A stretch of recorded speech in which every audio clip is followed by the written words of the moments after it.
Hey, it's Matt, Justin Forrest from Backer Homestead, and this is our very first garden tour of 2020. So we are super excited to show you guys what's going on and what we have planted and all that good stuff.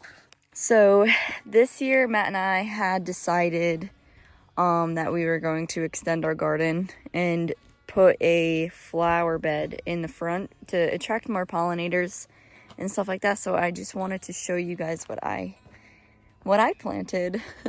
So on the edge over here, it's gonna be going up the chicken wire here, I have some morning glories. I'm not really sure the variety of those. I think they were just honestly like 50-cent seeds or 25-cent seeds from the dollar store. And I actually have a bunch of them. And then all around the edge, I have some Sirius Blue Sage from Baker Creek. And then also around my little windmill, I have some marigolds and petunias. And I have some marigolds and petunias kind of like laid out all in this front bed. It obviously needs to be weeded. I haven't really had the time to come out here and do that. But over there I have a primrose plant that was given to us. And then over here I have zinnias. And then back there I have a straw flower there and there and there and there. Right here we have some canna lilies coming up that we planted the bulbs. I didn't know that these were going to come up this year yet, but so I kind of planted like stuff like kind of close to them, and I'm afraid that they're going to like overpower everything, but we'll see how it goes. And then here I have some 4 o'clocks, and then we have our very first petunia that came out, some Chinese forget-me-nots. I do not know what this plant is called. I completely forget, but that was also given to us. Here we have a carnation that my mom gave me. And then this is my echinacea, which I'm really excited about. Most of our seeds are from Baker Creek. Some of them are just from dollar store. Oh, that orange flower over there is a zinnia that Matt's dad had given me in a flower basket that I planted in here. And then I have morning glories all here. That's my black-eyed Susan. That's a binding one, but it wasn't really climbing. I kind of had to like wrap it around the trellis. And then we have one of our evening mix sunflowers. And then over here in this corner, we have a magnolia giant sunflower, which they get really big. So that's really cool that I have that in there. And there's this orange zinnia that Matt's dad had given me. And on this side, I have more straw flowers and zinnias. There's more echinacea, more morning glories.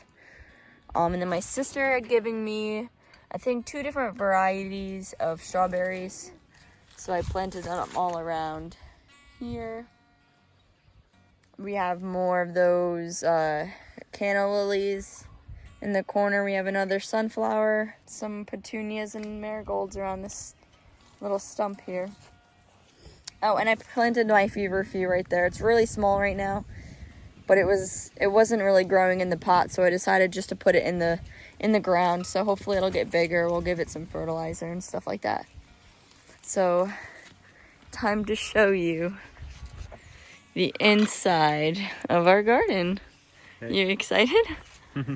So today is June 1st, 2020, our very first garden tour. So we're inside the garden right now. I'm going to show you all of our goodies. So each row is pretty much designated per plant, per variety. So this year we put this row of cabbage. It's a really nice ox heart shaped green cabbage. You can see it's already getting a lot of pest damage, but they're really bulking up. So we try not to spray anything on any of our stuff unless it's really detrimental to its health. And so we'll just take these outer leaves, and everyone throws these outer leaves out anyway. They go to trash anyway, so we'll pick them and feed them to the rabbits probably pretty soon here because they're getting pretty eaten up. And then we have some reds, just some regular red cabbage. I forget the variety name, but those are coming up nice too. So the second row here is Yukon Gold potatoes. This is the first year we put potatoes in the front section of the garden. That's the back, the main section, but we had a lot of seed left over, so we had this row open, and so that came up really quickly. We planted maybe 2 weeks ago or whatever. We got the tomatillos, the purple tomatillos. They already got their husk on them, and they're inside there. You can see it's like a little yellow greenish fruit already, similar to a tomato, so we're pretty stoked about them. And then the rest of this row is potato, red Norland. We had some leftover red Norlands of our potato harvest last year, and we cut them into separate sets because they were massive potatoes. They were like, I don't know how big, probably 1.5, 2 pounders, a couple of them. And so we set them and dried them. We cut sets and dried them and then put them in here maybe a week or so ago, maybe 10 days. So they're just starting to come up.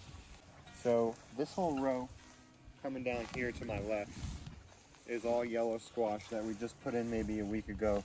They got really sunburned.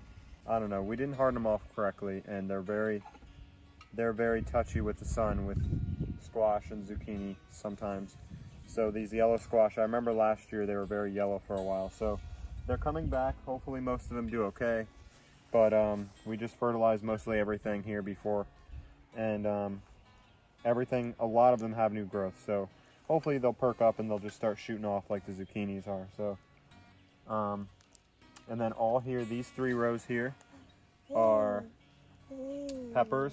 So in this row, we have our they're sweet like red peppers, but they're not like a bell. They kind of look like a jalapeno pepper, but they're red and they're like bigger, kind of like a roasting pepper. And then we got some couple big ones actually already coming on this plant here. And then on this side is our sweet bell peppers. And we also got a couple of them on here. Today Matt and I found one that was off the plant, so we ate it, and it was actually pretty good. Must have been a bird, picked it off and just left it or something, because it was just snapped off the branch. And then in this row we have our banana peppers, and then we also have this big beautiful banana pepper already on here. This one started in the greenhouse. Matt and I were like wondering why some of our peppers started in the greenhouse, but then we figured out that they're self-pollinating. Some of them have flowers on them, ready to get some fruit on them.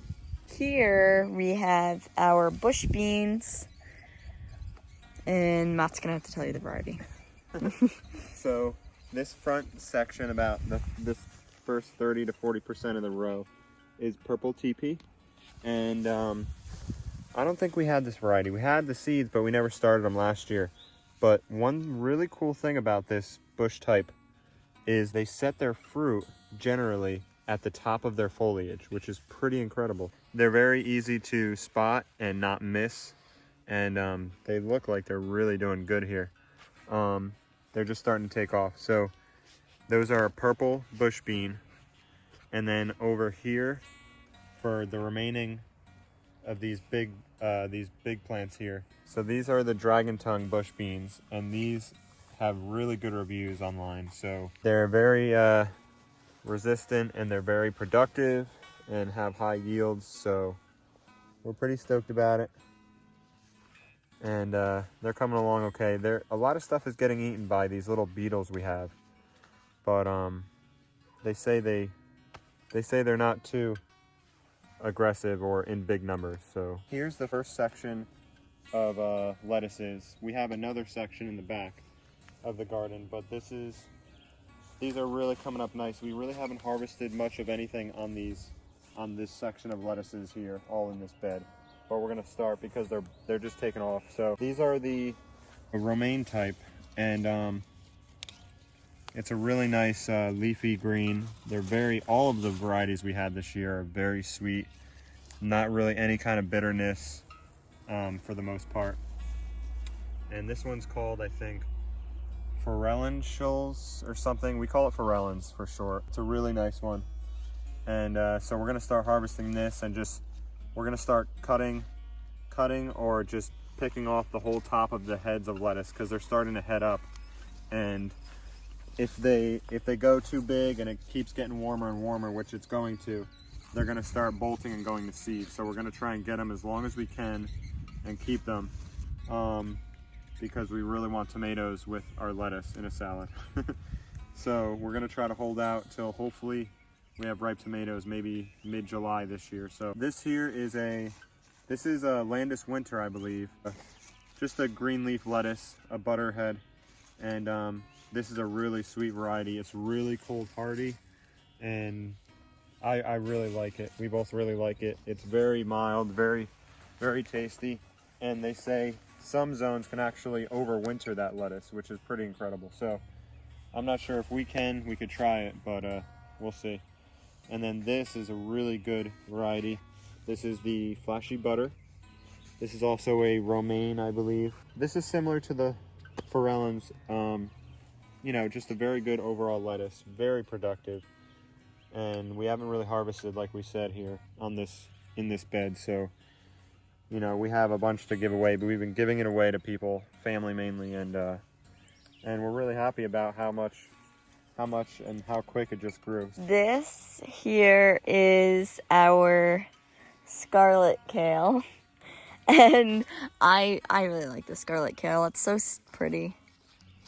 And then here we have our blue Scotch kale. It's a pretty basic looking kale. It's really good. How much we've been harvesting the crap out of these. Yeah. All the way up the stalks, and they'll just keep producing upward, and you just keep picking the bottom stuff. And then here we have some more kale, more scarlet and blue Scotch kale. And then this is a arugula that actually came in our spinach like seed packet or whatever. That was like, it was kind of like a mixed greens, and it's doing really cool. We harvested only a little bit just because we only have this little tiny thing, so we don't really harvest it that much. So this bed here that we put, that looks pretty much empty right now, was actually full of the spinach that we were harvesting for a while. And those are 3 plants that we left to go to seed because they were all just going crazy to seed and bolting. We just ripped out all of the spinach. We harvested all the leaves that we could. Actually, they didn't get bitter like people said, which is cool. So we harvested some, we gave some to our parents. We froze some. And then we filled this with cabbage that we had left over. So once you empty a bed, you just want to kind of fill it back up if you can, either direct sow or throw more plants in that you have started. So that's what we did. We have more cabbage and red and green cabbage here. Pretty quickly, Matt will explain to you what we did here with the drip tape. Yeah, so we ordered, on our last video, we talked about a drip irrigation system that we ordered, and we were putting it off because it's hard to get all the elbows and all the connectors, because you don't know, you have to like visualize it and write it down on a piece of paper to know how many elbows you need. So I finally did it. We got it ordered.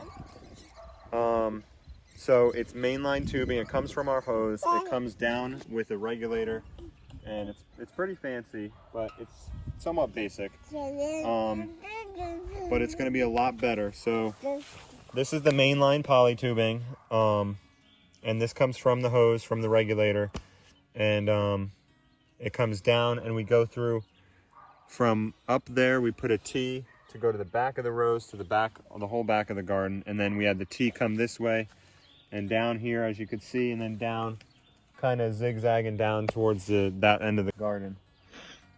And all these, this is the drip tape itself, and this has little slots on it, little holes every 8 inches. So these are little emitters that drip. You put it on kind of like a sprinkler, and they go a little bit slower, so you can put it on a little bit longer than you would a sprinkler. But it's going to be a lot better for all of our foliage, all of our mainly tomatoes, hopefully our squash, our pumpkins, squash, zucchini, cucumber. All of that is susceptible to powder mildew, which we got last year, like mid to late season. we got pretty long without it, but it's almost inevitable in certain locations like where we are. So the humidity and the overhead watering with sprinklers and the rain doesn't help, but you try to minimize it as much as you can, and this is one way we're doing it. And sprinklers honestly weren't even big enough. We had 2 big sprinklers set up last year, and once we extended our garden about 30% bigger, it was just impossible. So we knew we had to get this. So what I liked about this brand, Berry Hill Irrigation, the beginning of the rows have shutoff valves, so you can manually put on which rows you want on and which ones you want off for that day, because not everything needs the same amount of water as something else. So that's really cool. And then we also ordered a liquid fertilizer injector. It's coming in the mail. That's going to be pretty cool because I can inject the fertilizer as I'm watering the whole system without taking a 2-gallon watering can and taking 2 hours to water and fertilize the whole garden. So that's going to be really cool. We could also open each valve, whichever one we want, for that fertilizer when we do that. So that's going to be pretty cool. Here we have another sunflower. I think that's just like a basic yellow sunflower, like a Henry something sunflower. And then here we have some more beets that Matt sowed. And then we have more Swiss chard. And then here is our abundance of Swiss chard. I don't even really think that we planted that much Swiss chard, but we didn't realize because we've never grown it that it was even going to get this big and abundant. So we've been kind of trying to pick it, trying to figure out ways that we could cook it and stuff. Here we have our onions.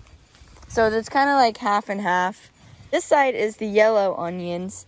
And then here it cuts to a different variety, which is just red onions here. And then on the end here we have some onion sprouts that we found from last year that never went, and we found them in the ground as we were making these beds, and they're starting to go to seed now. So that's cool that we'll be able to collect the seeds and stuff. So this row here we got the zucchini, the Fort Hook zucchinis about halfway, and then it turns into the gray zucchini. They're actually coming up, you know, some of them are different than others, but they're all coming up pretty good. Just within the last week, you know, some good heavy rain and some good hot days of sunshine, and it's amazing how good things can blow up. So this row on the back here with our repurposed fencing from my parents' house, we brought it. It's just a regular chain link sections, and this is going to be our cucumber trellis. So we have some pickling, some Chicago pickling here, and we have Market More. This is just a bigger slicer, a regular slicer cucumber. So we'll pick them a little bit bigger than the pickling. But hopefully it does well. And we'll have to see what happens when it dangles over the top of the fence. We'll have to maybe prop it up, just see what happens. But they really only get about 6 feet. Last year they got a little bit taller on the bean trellis, but you know, you can kind of just train them to do whatever you want once they get that tall. And then over here we have the back section of the trellis, which is kind of a mixture. We had a bunch of Kajari melons. They didn't harden off very well. We didn't harden them off perfectly. Some plants do well. You can throw them right in from the house or the greenhouse and right into the garden. What do you have to say? What do you have to say?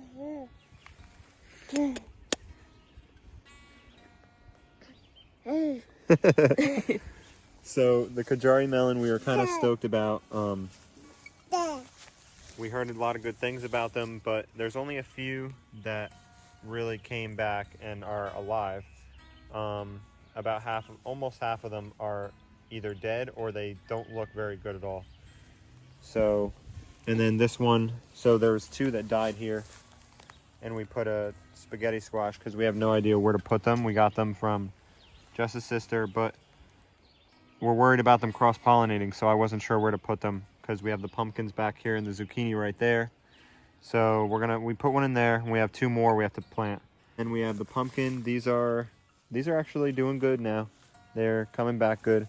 This was a New England sugar pie, I think.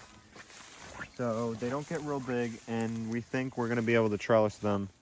And if we need to, we can hang them on little melon bags or pantyhose you could use. You could use anything really to kind of support them if they get too heavy for their vine. Here we have another Magnolian giant sunflower. And then all along the back of this entire fence, we pretty much grew sunflowers. Just like different varieties.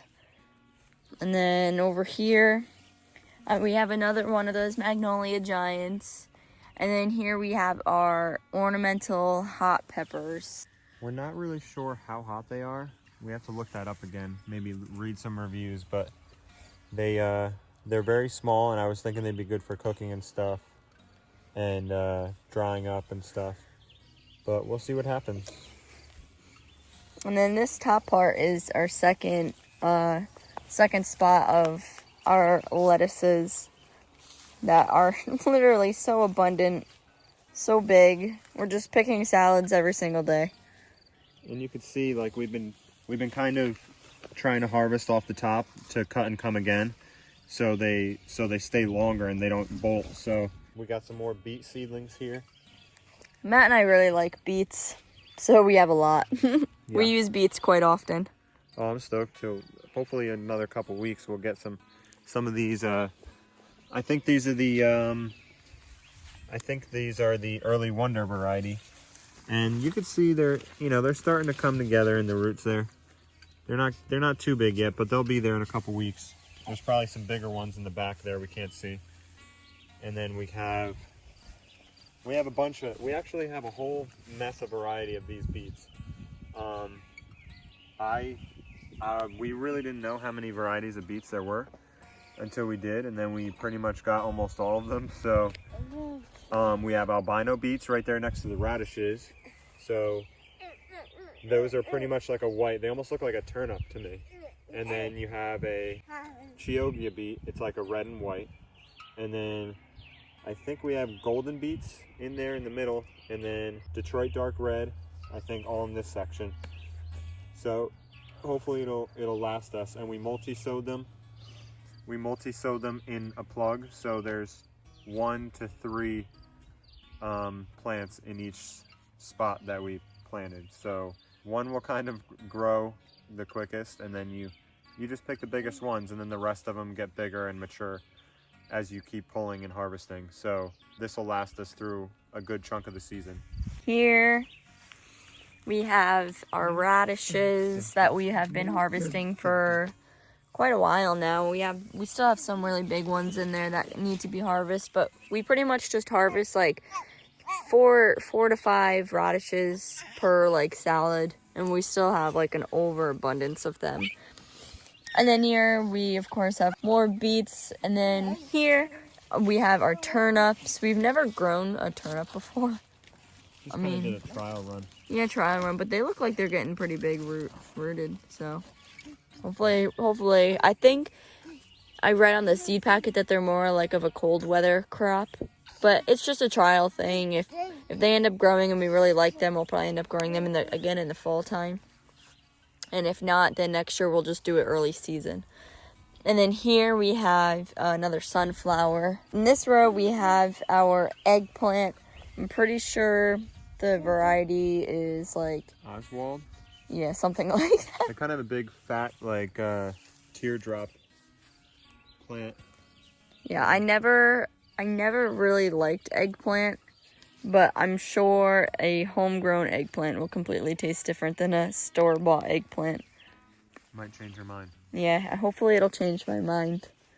Yeah, so we just have a whole mixture. We have the Adirondack Blues, which we really liked last year.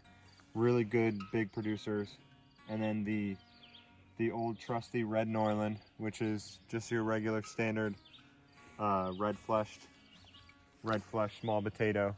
And they actually got really big, some of them last year, which we were saying before, they lasted all through the winter, and we used some for seed potato this year. So what? So this row was a mixture of Yukon Gold, Gold Rush, and I can't remember. Just kind of a mixture of seed potato that we had left over. So our potatoes are getting flowers on them, so that's really cool. once they flower, they start producing their tubers, which is the potato. And once they go to flower and their flowers close up and whatnot, they're pretty much getting their roots grown pretty quickly after that. So, and it's not going to be long. Here we have a ton of our dino kale, which some of it is literally getting so big. Like, these are so big, like, compared to my hand, like, that's huge. A huge piece of kale. And look at this one. This one's, like, so long. This is our endive that we grew for our tortoise Letty. That is really big. Huge. Yeah, so we should gotta harvest some more. You gotta see if the rabbits can eat these, too.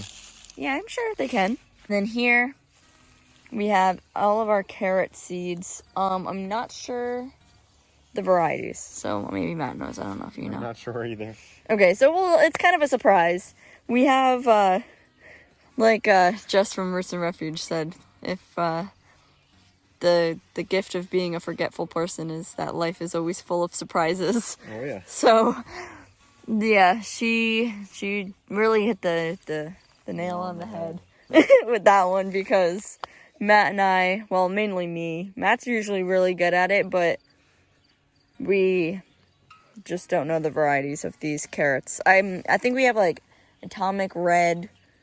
I don't know, that's all I know. We have Coyote Red, Atomic Red, the Scarlet Nantes. We have quite a bit of that. I think that's back here. We planted all thick rows, all like those over there, and a lot of them did not come up. That whole variety, as you could see, that whole variety did not come up. So we have a couple really young tomato starts. Yeah, we have some really young tomato starts that I got from my sister. And we're just testing them out to see how they grow in this raised bed, pretty much, in the soil and stuff with the tomatoes. So here we have our snap peas. Here we have some that's not on a trellis that we had extra of. We had some on the back here last year too that did fine. Yeah, here's more of our snap peas. These are the tendril type, right? Purple Sugar Magnolia Snap Pea. They're really cool looking. They have all these tendrils on them. On this side is Purple Potted Pole Bean. Whoa, that one's like really climbing up there. Very high. These were actually a tricolored. We had a packet of tricolored pole beans, so these will be a mixture between green, regular, probably, who knows what they are. I'm guessing maybe Kentucky Wonder, and then purple potted pole, and there's actually a yellow that was in the seed packet. So that's pretty exciting to get tricolored. The snap peas are flowering. They're so pretty. These snap peas, Purple tendrils. they're so pretty. They're gonna be beautiful once they come out. Yeah, it's really gonna be really cool. They took a while though to flower though, because you could see all those over there were a little bit later started than these, and they had to hit like 4+ feet to get flowers. So Look at that's that. something to think That's about. really cool looking. We got some more flowers coming on that one. Japanese long cuke in here. There's one right there as well. So if you guys are going to be following us, hopefully in another couple weeks, probably about a month or so, by like mid-July and definitely August, you'll see how crazy this trellis gets. So it's pretty much like a pergola of peas and beans and cucumbers.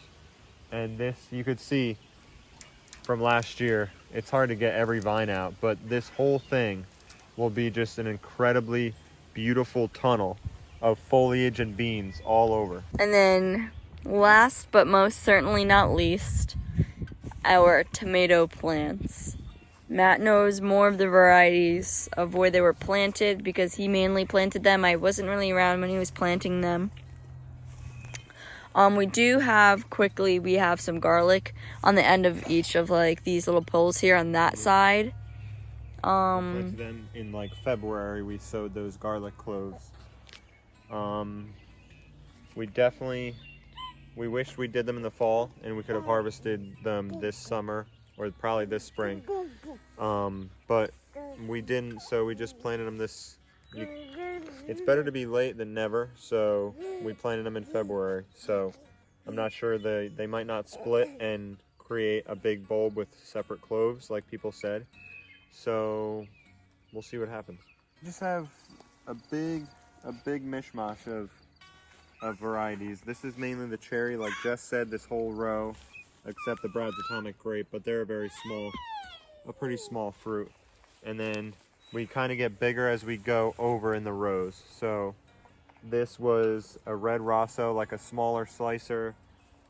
Black Beauties, they get kind of big though, so they're like a medium to large.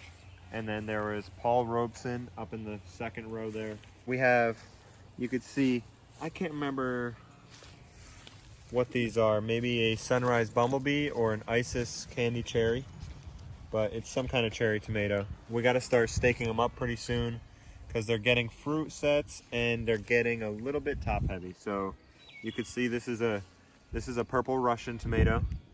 These like 8 here are purple Russians. These are very floppy and kind of flimsy, these varieties.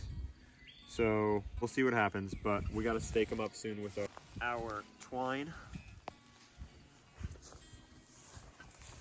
And then these are the Brad's Atomic. These are beautiful. Oh yeah, we got some fruit there. And then these are our blueberry tomatoes. These are like a nice cherry tomato that ripened a nice purpley blue with a red hue to them. Really stoked about them. These are the Paul Robesons that we were talking about. They're getting a lot of fruit and a lot of flower sets on them. Everything's kind of coming up.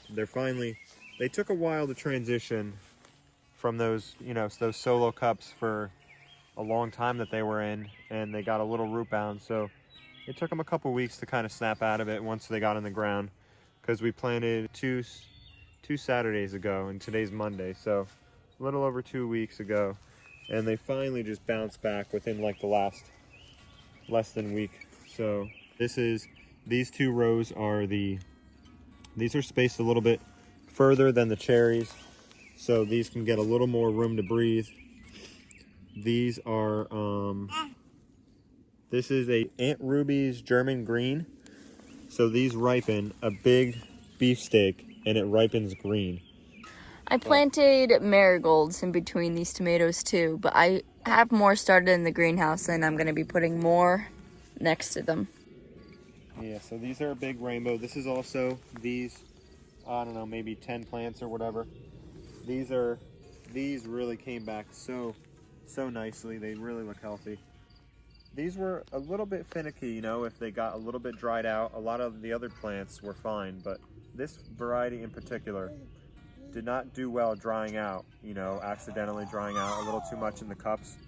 And they had some yellowish and brownish leaves, but now they're good to go now. But so that's something to think about with this variety. But these are a big orangey reddish beefsteak slicer. They say it has a really good flavor.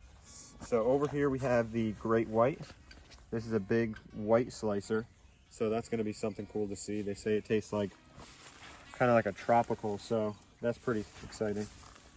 Up to about, I think, to here, and then this starts the True Black Brandywine. So this is another big slicer. You can see, just look at these fruit sets coming on here. It already has 2 sets of fruit sets. And really, this is a potato leaf. Potato leaf style variety. I'm not sure what that really entails per se, but you could tell by the color or the size of the leaf that it's more of a potato style. But you could see that was one of our first fruit sets. So he's coming along. That's pretty much it for the tomatoes. We got a lot more growing to do here for them. So we're excited to see how they produce and what variety really kind of stands out to us. We had a total of, I think, 12 varieties. So, 118 plants in total. In here. And then we have the few from Sarah over in the raised bed that are kind of like trial plants. They're pretty small still, but hopefully they do well in the raised bed also. But these are the big money makers, hopefully. So we'll kind of have to weed out some variety. What do you have to say?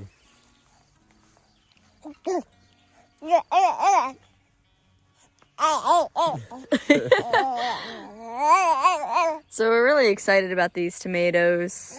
Just like they all have different flavors, different colors, different shapes and sizes. So we're really super excited that we actually have like more of like of a cool variety than we did last year. So I think Forrest is too. yeah, he's super excited. I can't wait for him to try a tomato. You like a tomato. So that concludes our very first Oh, we forgot garden something. tour, and we forgot something. Look at this beauty. This is a overwintered blue Scotch kale plant, and it survived through the winter with this little stalk that was completely dead. It got infested with what's it called? Cabbage moth, beetles, worms and stuff, and it was ate to death, and there was a little stalk left. And I just left it in here until the spring, and it had growth coming up. And now it's this beautiful little bouquet of flowers that we're gonna let go to seed, and we're gonna harvest seed. So, yeah. In this evening's salad harvest. Some radishes and then the different lettuces. And real quick, we had this bench. Let's give a shout out to this bench. It was from my grandmother's property. It was kind of just in amongst a bunch of bushes and trees and overgrown stuff. And we took it out, and it looked like it was kind of from the dead. So we power washed it. She let us have it, so we took it home and power washed it and cleaned it up real nice and repurposed. And it's still in good shape, and it's not brittle, and it's really nice. So we just got to find a good spot for it in the garden. It's kind of just sitting here for now. And that concludes our very first 2020 garden tour. We're super excited for everything. I can't wait to give you guys updates and just show you guys how everything is growing. Say bye, Forrest. Say bye. Bye, Forrest. Say bye. Thanks for watching, everyone. See you guys. See you guys. Take care. Until next time.